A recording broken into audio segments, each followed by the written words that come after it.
y ffrwd byw. Rwan ta, na ni neidio dros y sleid cyntaf yma tydyr a mynd at dim ond yr adnod 8. Adnod 8 o'n dwi eisiau? Na ci, neidio nôl. Na i jyst darllen chydig o hwn. Da ni'n meddwl am arfau Duw eto. Da ni wedi bod yn sôn am hyn dechrau y mis dwytha. A dwi'n neidio Rhufeiniaid 13 oherwydd i fod yn sôn eto am arfau goleuni yn y fan yma. Dylai pawb fod yn atebol i awdurdod a llywodraeth. Duw sy'n rhoi awdurdod i lywodraethau, ac mae'r awdurdodau presennol wedi'i rhoi yn ei lle gan Dduw. Mae rhywun sy'n gwrthwynebu'r awdurdodau yn gwrthwynebu rhywbeth mae Duw wedi ordeinio, a bydd pobl felly'n cael eu cosbi. Does dim rhaid ofni'r awdurdodau os ydych yn gwneud daioni, y rhai sy'n gwneud pethau drwg ddylai ofni. Felly gwna beth sy'n cael a cheid y ganmol yn iawn. Wedi'r cwbl mae'r awdurdodau yn gwasanaethu Duw ac yn bodoli ar dy les di. Ond os wyt ti'n gwneud rygioni, mae'n iawn i ti ofni, am bod y cleddyf sydd ganddo'n symbol fod ganddo hawl i dy gosbi di. Mae'n gwasanaethu Duw drwy gosbi'r rhai sy'n gwneud drwg. Felly, dylid bod yn atebol i'r awdurdodau, dim yn unig i osgoi cosb, ond hefyd i gadw'r gydwybod yn lan. Dyna pam da chi'n talu trethi hefyd, gweision Duw ydyn nhw, ac mae ganddyn nhw waith i'w wneud. Felly talwch beth sy'n ddyledus i bob un trethi a thollau, a dangoswch barch atyn nhw. Ond mae un ddyled allwch chi byth ei thalu'n llawn, sef y ddyled i garu eich gilydd. Mae cariad yn gwneud popeth mae cyfraith Duw yn ei ofyn. Mae'r gorchmynion i gyd, paid godinebu, paid llofruddio, paid dwyn, paid chwenychu ac yn y blaen, yn cael eu crynhoi yn yr un rheol yma. Rwyt ti garu dy gymydog fel rwyt ti'n dy garu dy hun. Dydy cariad ddim yn gwneud niwed i neb, felly cariad ydy'r ffordd i wneud popeth mae cyfraith Duw neu ofyn. Dylech chi fyw fel hyn am eich bod chi'n deall beth sy'n digwydd. Mae'n bryd i chi ddeffro o'ch difaterwch. Mae'n diwedd y stori pan byddwn ni'n cael ein hachub yn derfynol yn agosach na goedden oedd pan wnaethon ni ddod i gredu gyntaf. Mae'r nos bron mynd heibio a'r diwrnod newydd ar fin gwawrio. Felly gadewch i ni stopio ymddwyn fel petai ni'n perthyn i'r tywyllwch a pharatoi'n hunain i frwydro dros y goleuni. A Beibl.net ydy hwnna i gyd.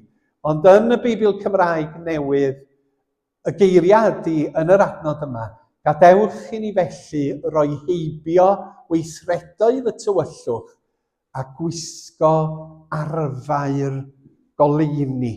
So mae Paul yn sôn eto bod Duw yn rhoi arfa i ni ei gwisgo. Arfa goleuni. I frwydro dros gariad a chyfiawnder a thegwch a chydraddoldeb. Dwn ni at hynny yn y munud. Rwan ta bora yma, os eidi nôl i'r sleid cynt, da ni am edrych ar 2 o'r arfau. Os da chi'n gallu cofio nôl, da ni wedi edrych ar 2 yn barod o Effesiaid pennod 6, y frwydr yn erbyn drygioni. Os na rhywun yn cofio be oedd yr arfau gyntaf? Os oedda chi yma, falle bod chi fwrdd. Seren? Breastplate, da iawn Seren. Llyrig di o'n Beibl.net. A 2 froneg cyfiawnder ydi o yn y Beibl Cymraeg newydd. Llyrig. Be oedd yr un cyntaf? Gwregys, belt am eich canol. A mae'r belt yn cael ei gymharu i wirionedd, belt gwirionedd, breastplate llyrig fel cyfiawnder. Ac felly mae'r arfau yn symbol o rhywbeth arall sydd i fod yn bywyda ni. Bod Duw yn rhoi gwirionedd i ni yn Iesu Grist sydd yn sylfaenol sydd wedi gyfnewid gwirionedd am natur a chariad Duw. A mae hwn yn arf yn yn harfogaeth ni. A wedyn y breastplate, cyfiawnder, yn bod ni'n gwybod beth sy'n iawn a beth sy'n anghywir, yn gwybod beth sy'n dda a beth sydd yn ddrwg. Mae yna gyfiawnder gan Dduw yn yr arglwydd Iesu Grist, fy ngwisgo a'i gyfiawnder yn hardd ger bron y tad. Mae yna gyfiawnder, da ni'n dysgu, yma dynoliaeth i angen. Ac felly pan da ni'n gweld celwydd a thwyll, pan da ni'n gweld anghyfiawnder a chrylondeb, pan da ni'n gweld y bregus yn cael ei camdrin, mae Duw yn arfogi ni hefo gwirionedd a chyfiawnder sydd yn dweud, mae hwnna'n anghywir. Mae llywodraethau'n gweithredu'n anghywir. Mae unigolion yn gwneud pethau drwg. Mae rhaid i ni sefyll dros y gwirionedd a dros gyfiawnder fel pobl Duw. Felly, da ni wedi gwisgo 2 o'r arfau, a heddiw, da ni'n mynd i edrych yn fyr ar 2 arall. A dyma'r adnod, Efesiaid 6. Safwch gyda gwirionedd wedi rwymo fel belt am eich canol. Yna rei dwytha dyn ni'na. Cyfiawnder yn llirig amdanoch. A dwi diolch i Alun Ifan, mae wedi gwneud postar i fi yn y fan yma. Nes i'n gofyn iddo fo, nes i'n meddwl rwan, sa ma'n rhoi ngwynab i mewn yn gwynab y milwr. Ond o'n i drio erbyn dydd Sul nesa, a dyma'r milwr Rhufeinig. Ar 6 arf mae Paul yn ei gyflwyno i ni. Sef gwregys, llirig, esgidiau, tarian, helmet a chleddyf. A mi oedd rheina yn gwbl hanfodol ar gyfer y milwr. Rwan ta heddiw yma, da ni yn edrych ar esgidiau a tarian. Sgidiau ddechrau. Ond ta faint o bara sgidiau sydd ganddo chi? Mis dwytha nes i wneud rhywbeth na ffrwygo fy nghalon.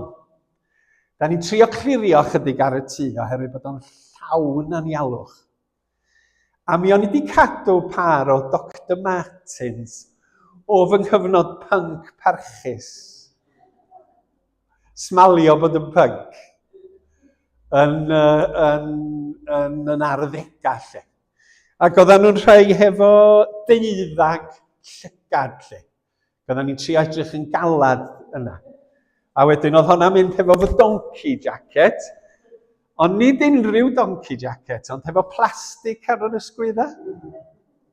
A bryd hynny, o'n i ddigon tenau wisgo trwsus drainpipe. A dwi wedi llithio nhw. A'r ail bar o sgidiau nes i lichio oedd fy sgidiau rygbi. O'n i'n meddwl, na i byth wisgo nhw eto. Na i byth fynd ar y cae rygbi eto. Ac oedd o'n ofid. Y Dr. Martins di mynd, a nes i dynnu lluniau hynny nhw, a fy sgidiau rygbi olaf wedi mynd. A mae sgidiau'n bwysig, dydyn. Mae sgidiau cyffyrddus yn bwysig. Mae sgidiau pwrpasol ar gyfer beth da chi'n neud yn bwysig. Da chi ddim yn mynd fyny'r wyddfa mewn flip-flops. Mae rhai visitors, gweitha'r modd, yn mynd fyny'r wyddfa mewn flip-flops. Ond dydy o ddim yn peth doeth i wneud. Felly, da ni angen esgidiau ar gyfer gwaith penodol. Ac yn y fan yma, mae Paul yn sôn am esgidiau y milwr Rhufeinig. Ac mi oedden nhw wrth gwrs yn teithio drwy gerdded fel y fyddin o'r naill fan i'r llall. Ac oedden nhw'n gosod gwersylloedd o fewn taith gerdded diwrnod i'r milwyr. Fel bod nhw'n gallu symud ar hyd y ffyrdd newydd yn sydyn i ymosod i amddiffyn gwahanol. Felly oedd sgidiau cyfforddus cryf yn bwysig.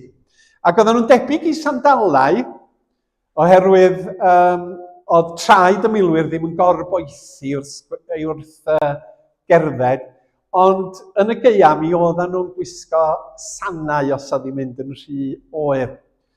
Ond o dan y sgidiau, lledar oedden nhw gan fwyaf, mi oedden nhw'n gosod studs metal, fel nad oedd y sgidiau yn gwisgo wrth gerdded ar y ffyrdd caled oedden nhw yn ei adeiladu.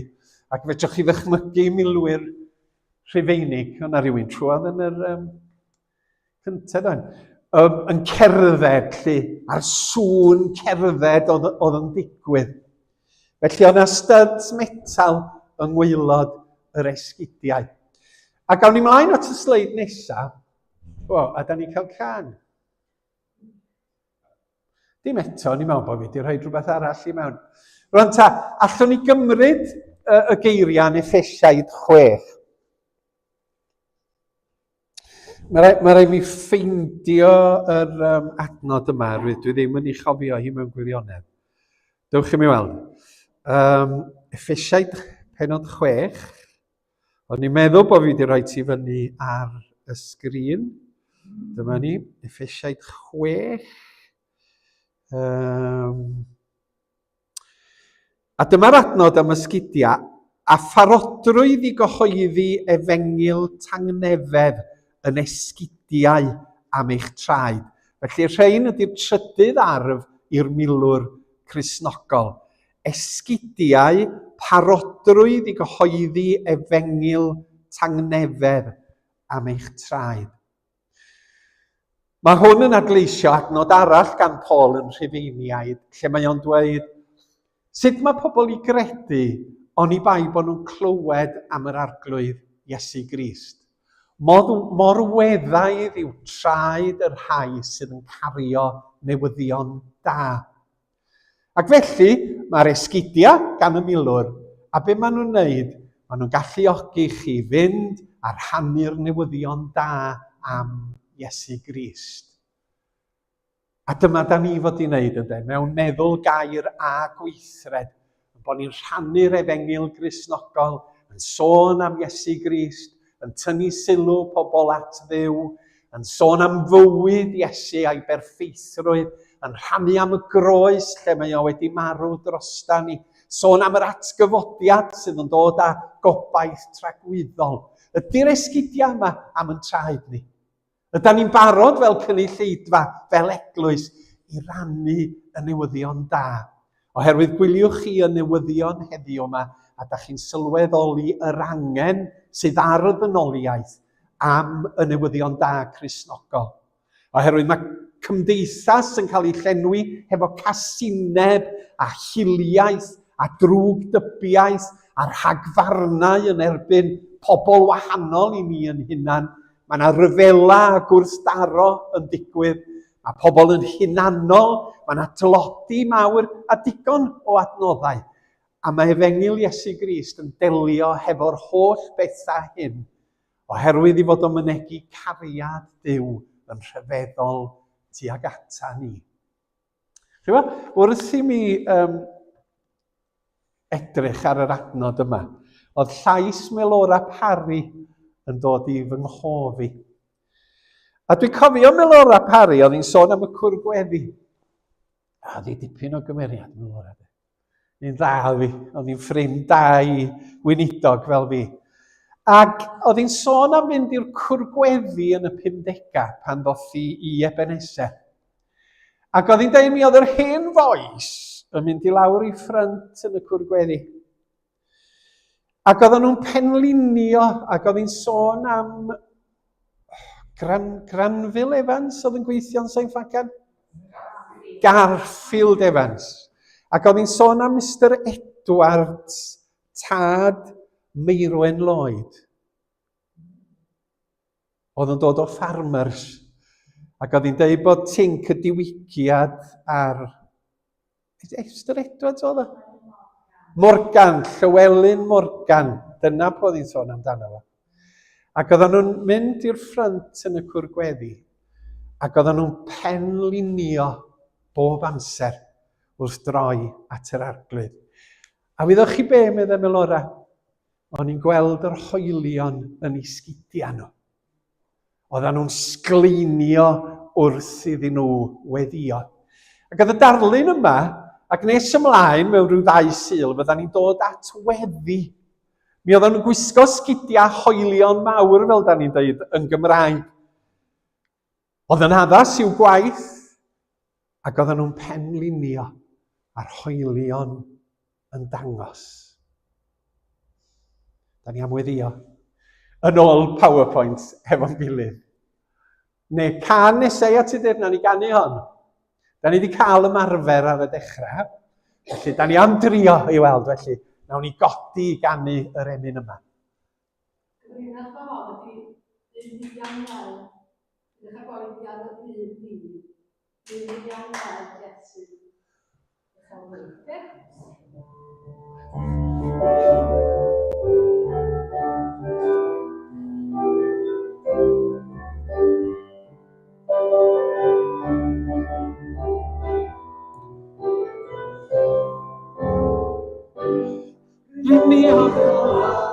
Sy'n uchel-fri, fel banner yn hedfan dros ein tir, mwyn i bawb weld y gwir yn glir, efew y ffordd i'r nefoedd.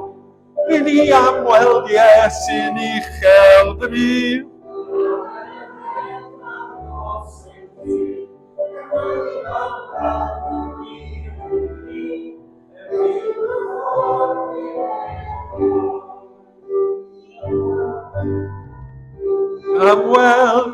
Rydyn ni am weld Iesu'n uchel-fri. Rydyn ni am weld Iesu'n uchel-fri.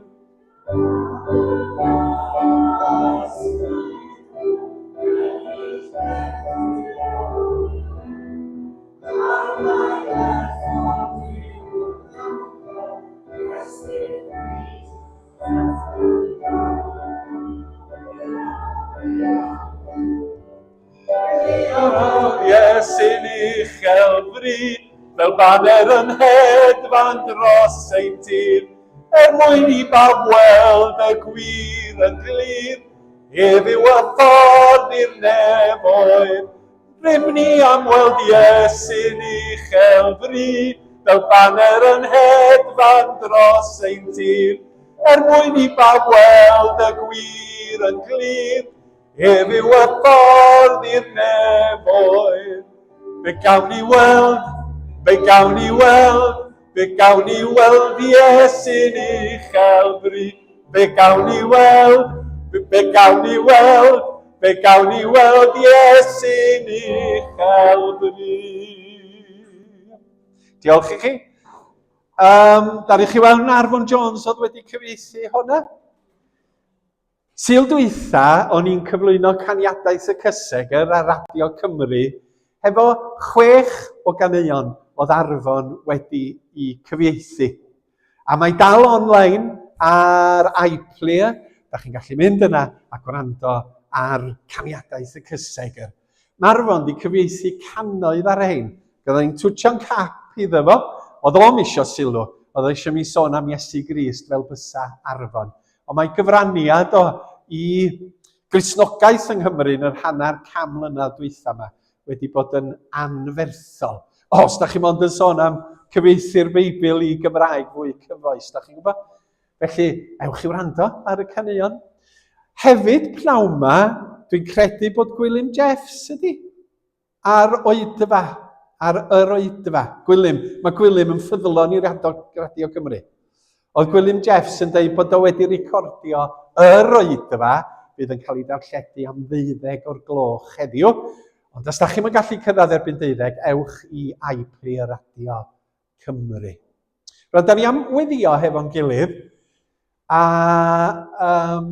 oedden ni clywed ddoe bod Jean Thomas wedi mynd i'r ysbyty, a da ni'n cofio amdani hi, a da ni'n edmygu Malcolm bod o hefo ni y bore yma, a dwi'n siŵr bydd o'n mynd i weld ti nes ymlaen.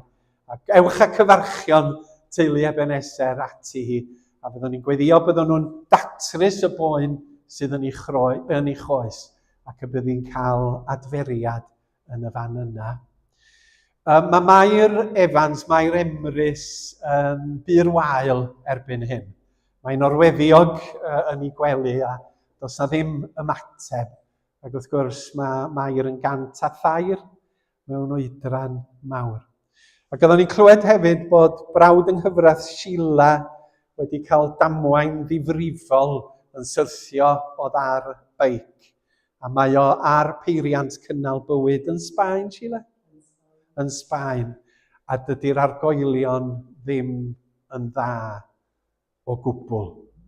Ac felly, da ni'n meddwl amdano fo ac yn meddwl am y teulu hefyd yn yr ddamwain yma sydd wedi digwydd. Rhywbeth arall ar yn meddyliau ni wrth i ni weddio?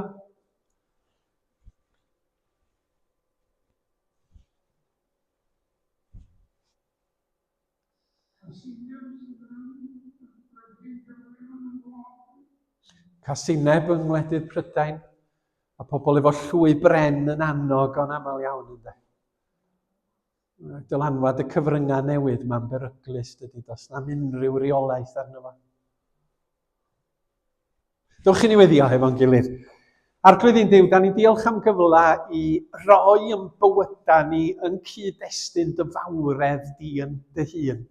Maddam bod ni mor aml yn byw yn bywyda heb dy gynnwys di, fel petasad gen ti ddim byd i wneud hefo ni, ond amball dro ar ddydd Sul. A da ni am agor yn bywyda a'n calonnau i ti, i yr ysbryd glân, ac i ryfeddod yr efengil Gristnogol, sydd yn cymodi ni hefo ti drwy aberth yr arglwydd Iesu, ac yn creu harmoni rhyngo ni a phobl eraill.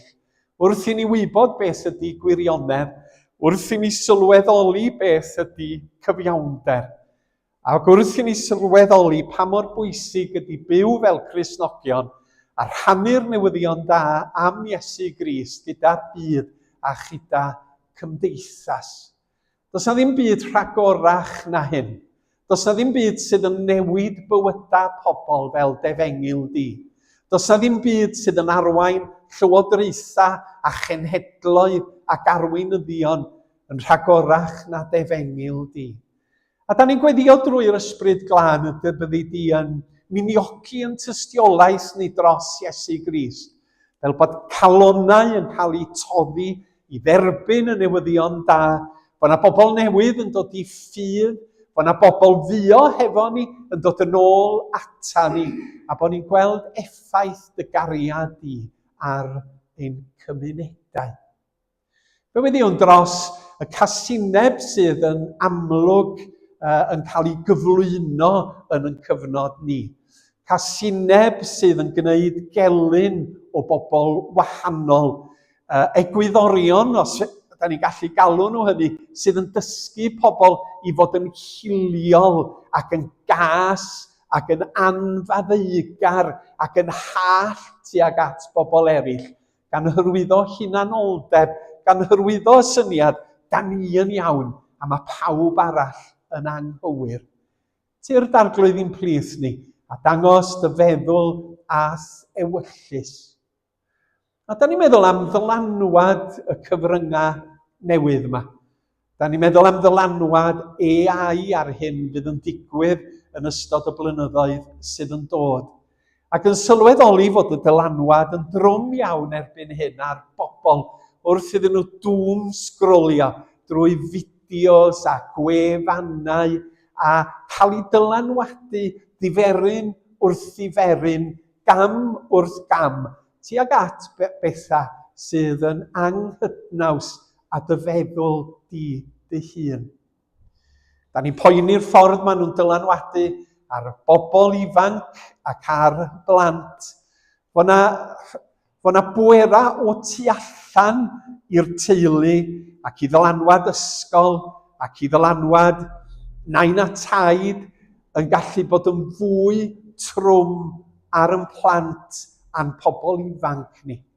A nid i'n helpu ni i wybod sut i ddefnyddio'r cyfryngau mewn ffordd dda ac adeiladol, a hefyd brwydro'n erbyn yr nodweddion hynny sydd yn ddrwg, sydd yn niweidiol i feddyliau pobl, fel yn bod ni'n cael doesineb arglwydd i ddelio hefo hyn.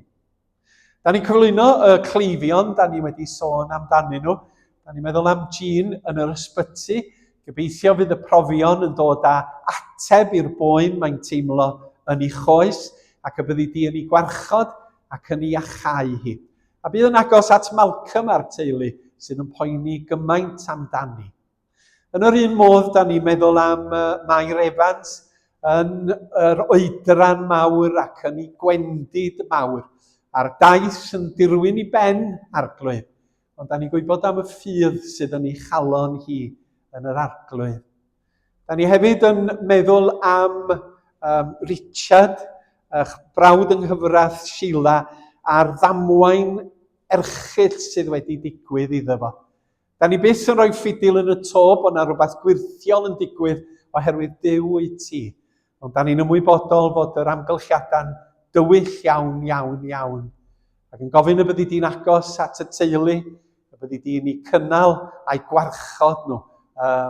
Perhodiaf glyn cysgod angau, nid ofnaf niwed, canys yr wyt ti gyda mi. A da ni'n gweddio dros yn teuluoedd i gyd, y teuluoedd sydd yn agos ata ni, y rhai sydd ar wasgar yng ngwledydd Prydain, ac yn hanes y gynulleidfa bore yma, yn teuluoedd ni sydd yn pellafoedd y ddeiar. Cliw yn gweddi, oherwydd yn bod ni'n gofyn hyn, yn enw Iesu Grist, am dysgodd i weddio, gan ddweud, ein tad yr hwnnwyt yn y nefoedd, sancteiddiau'r denw, deled dy deyrnas, gwyneler dewyllus, fel yn y nef. Dyroi ni heddiw ein bara beunyddiol, a maddau ni, fel yr ni wedi maddau i'r rhai a droseddodd i'n herbyn. A phaid andwy ni braw, ond gwared ni rhag drwy. Iddo ti y deyrnas, allu a'r gogoniant a byth. Amen. Diolch yn fawr i chi. Wel, yr ail arf, a dwi'n ond yn mynd i ddangos llun ohono fo, o dyma'r adnodau, brwdfrydedd i rannu'r newyddion da am heddwch gyda Duw, yn esgidiau am eich traed. Daliwch eich gafael yn harian ffydd bob amser. Byddwch yn gallu diffodd seithau tanllyd yr un drwg gyda hi. A dwi'n gorffan yn y fan yna ac yn cyflwyno'r darian i chi. Hwn fydd, os dyw a'i mynd bora dydd Sul nesaf, y darian Rufeinig. A fydda ni'n meddwl sut oedden nhw'n defnyddio y darian mwyn diffodd seithau tanllyd yr un drwg. Ac fe ganwn ni y gan olaf.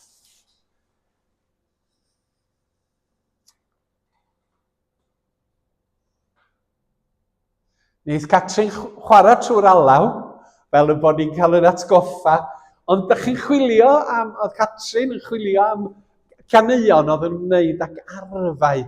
Ac i ddeud y gwir, da ni angen pobl i sgwennu emynau newydd sydd ar bynciau penodol. Sgynnon ni ddim digon am yr ysbryd glân yn caneuon ffydd. Mae eisiau mwy am ysbryd glân. A wedyn ar bynciau penodol fel hyn, da ni angen emynau am arfau daioni goleuni. Ond dewch i ni wrando ar yr alaw ac yna canu efo'n gilydd.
Dyna fo, diolch am eich cwmni bore yma.